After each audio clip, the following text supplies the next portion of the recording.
সালামু আলাইকুম। প্রিয় সকল দিনী ভাই, সকলে ভালো আছেন? আলহামদুলিল্লাহ, আমিও ভালো আছি। তো আমার আজকের টপিকের যে বিষয়, বরাবরের মতো আমি আজকে যা বলবো তা একটু ব্যতিক্রম ধর্মী।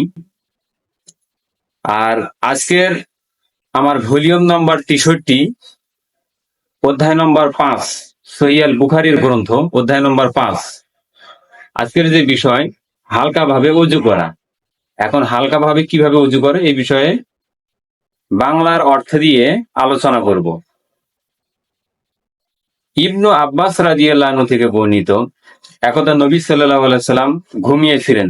আব্বাস রাদিয়াল্লাহু আনহু থেকে রিওয়ায়াত আসলো যে নবী সাল্লাল্লাহু আলাইহি সাল্লাম একদিন ঘুমিয়েছিলেন, এমনকি তার নিঃশ্বাসের শব্দ হতে লাগলো। অতঃপর তিনি সালাত আদায় করলেন, মানে পরবর্তীতে আবার সালাত আদায় করে নিলেন। সুফিয়ান রাহিমাহুল্লাহ আবার কখনো বলেছেন, তিনি একজন মুহাদ্দিস, তিনি শুয়ে পড়লেন, এমনকি নাক ডাকার আওয়াজ শুনতে পাওয়া গেল। অতঃপর দাঁড়িয়ে সালাত আদায় করলেন। অন্য সূত্রে সুফিয়ান রাহিমাহুল্লাহ ইবনে আব্বাস রাদিয়াল্লাহু আনহু বর্ণনা করেন, আমি এক রাতে আমার খালা মাইমুনা রাদিয়াল্লাহু আনহার নিকট রাত কাটালাম। রাতে নবী সাল্লাল্লাহু আলাইহি সাল্লাম ঘুম থেকে উঠলেন এবং রাতের কিছু অংশ চলে যাওয়ার পর আল্লাহ রাসূল সাল্লাল্লাহু আলাইহি সাল্লাম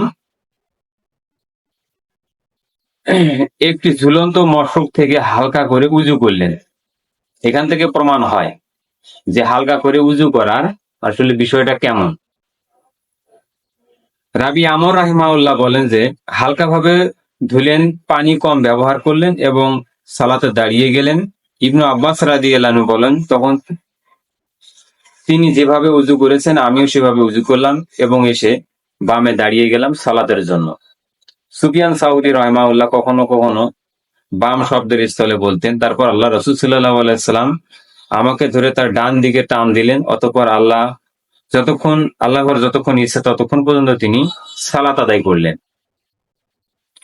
অতঃপর কাত হলেন আর ঘুমিয়ে পড়লেন, এমনকি তার নাক ডাকলেন।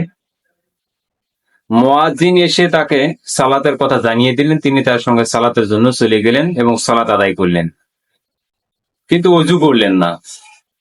আমর রাহিমাহুল্লাহ একে বললাম যে লোকে বলে যে আল্লাহ রাসূল সাল্লাল্লাহু আলাইহি সাল্লাম এর চোখ ঘুমায় কিন্তু তার অন্তর ঘুমায় না।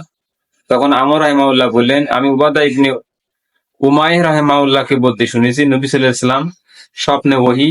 অতঃপর তিনি তেলাওয়াত করলেন, আমি স্বপ্নে দেখেছি যে তোমাকে কুরবানি করছি। সূরা আস-সাফাত, সূরা নম্বর 37, আয়াত নম্বর 102। প্রিয় সকল দিনী ভাই, এই ভিডিওটা আপনারা এই জন্য দেখবেন যে হালকাভাবে কি জন্য বা কিভাবে অজু করতে হয়। তো আমার চ্যানেলের পক্ষ থেকে সকলকে জানাই অভিনন্দন এবং সবাইকে আমার সালাম। আসসালামু আলাইকুম ওয়া রাহমাতুল্লাহ।